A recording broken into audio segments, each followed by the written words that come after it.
Hello students, स्वागत है आपका डॉक्टर एवी बालिका के ऑनलाइन क्लासेस में। क्लास 8 आज हम हिस्ट्री चैप्टर का सेकंड चैप्टर पढ़ेंगे, हिस्ट्री बुक का। ठीक है, इस चैप्टर का नाम क्या है? व्यापार से साम्राज्य तक कंपनी की सत्ता स्थापित होती है। कहने का मतलब है, जब कंपनी आई थी तो क्या करने आई थी? सिर्फ और सिर्फ व्यापार करने के उद्देश्य से आई थी। ठीक है, लेकिन फिर क्या करा? व्यापार तो करा ही, साथ धीरे धीरे अपनी सत्ता भी स्थापित कर ली यहाँ भारत में। ठीक है, चलिए आगे चलते हैं। मुग़ल बादशाहों में जो सबसे शक्तिशाली बादशाह माने गए, आखिरी शक्तिशाली बादशाह, वो कौन थे? औरंगजेब थे। ठीक है, उनके बाद उनका पुत्र हुआ बहादुर शाह जफ़र, लेकिन वो अपने पिता की तरह शक्तिशाली नहीं हो पाए।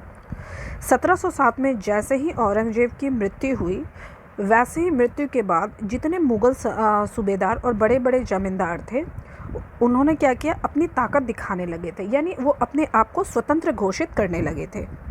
ठीक है, चलिए इस स्टोरी की शुरुआत में देखिए, ये एक छोटा सा पिक्चर दिखाया गया है। इस पिक्चर में क्या दिखाया गया है? बहादुर शाह जफ़र है, जो औरंगजेब के पुत्र थे, उनको बंदी बना रखा है, और उनके पुत्रों को।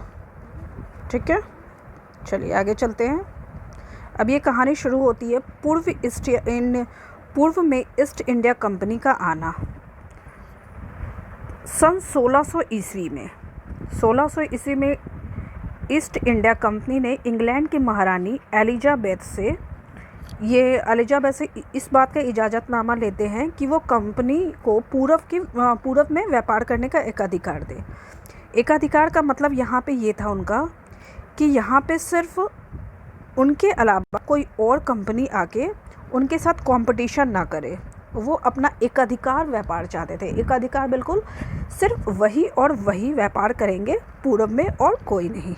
ठीक है, तो 1600 में एलिजाबेथ से उन्होंने इस चीज़ का इजाज़तनामा ले लिया।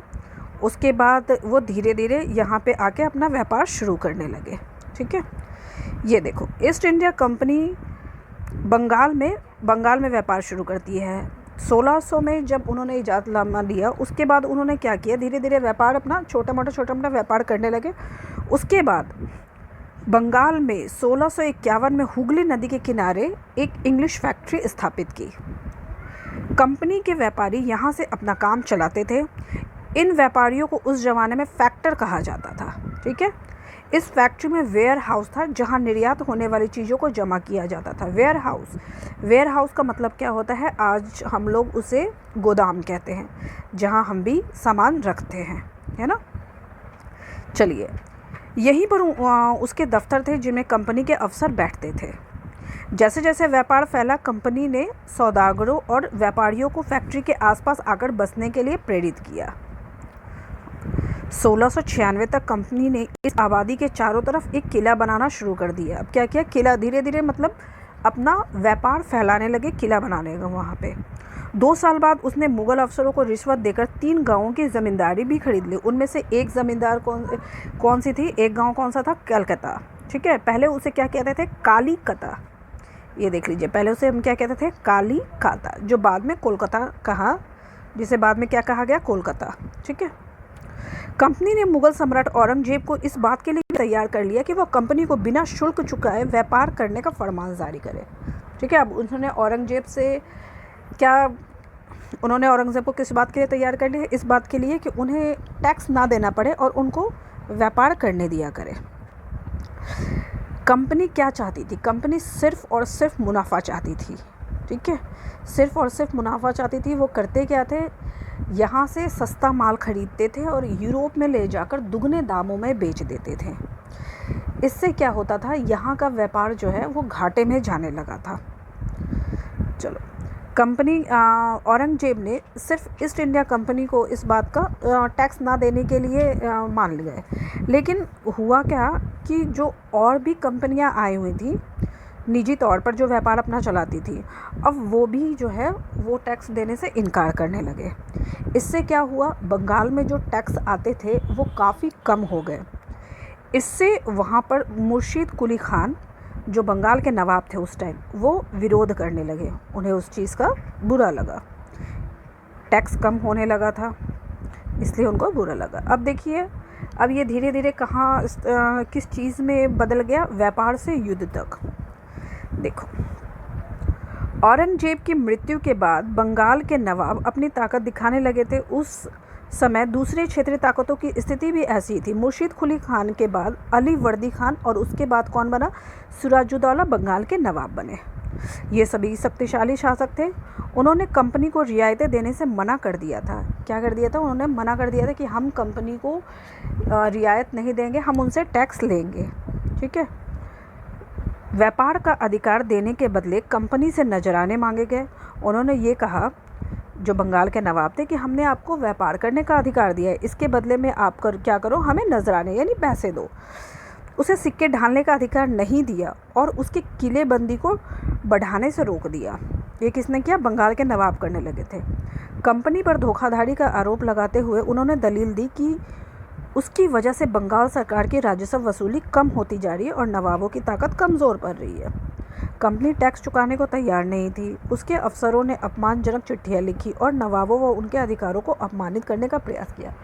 मतलब दोनों तरफ से मनमुटाव शुरू हो गया था। कंपनी का कहना था कि स्थानीय अधिकारों की बेतुकी मांगों से कंपनी का व्यापार तबाह हो रहा है। व्यापार तभी फल फूल सकता है जब सरकार शुल्क हटा ले।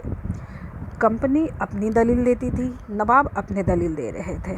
ठीक है। दिनों दिन क्या हो गया, टकराव और गंभीर होता गया।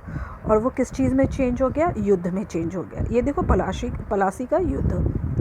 1756 में अली वर्दी खान की मृत्यु के बाद कौन बने? सिराजुद्दौला बंगाल के नवाब बने।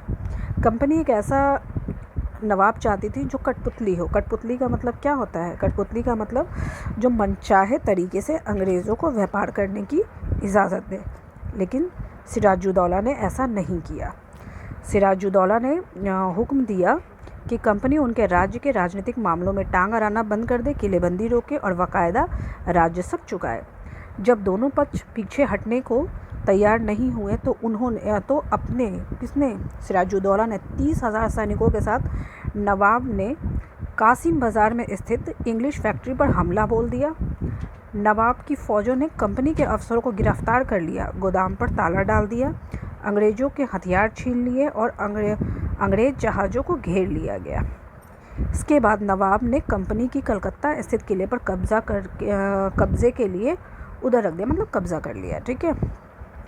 इससे क्या हुआ, जब अंग्रेज़ों को लगा कि कलकत्ता हमारे हाथ से निकलता जा रहा है, तो मद्रास में उस समय एक कंपनी का अफसर कौन था? Robert Clive. वो मद्रास में तैनात था। तो उसने क्या किया, एक बड़ी सेना लेके कलकत्ता पहुंच गया। उसे ऐसा लगा कि हमारी जो सरकार है अब वो गिर जाएगी, मतलब वहाँ पे हमारा व्यापार ख़त्म हो जाएगा, इसलिए वो आ गया। नवाब के साथ लंबे समय तक सौदेबाजी चली। आखिरकार 1757 में रॉबर्ट क्लाइव ने पलासी के मैदान में क्या किया? सिराजुद्दौला के खिलाफ कंपनी की सेना का नेतृत्व किया।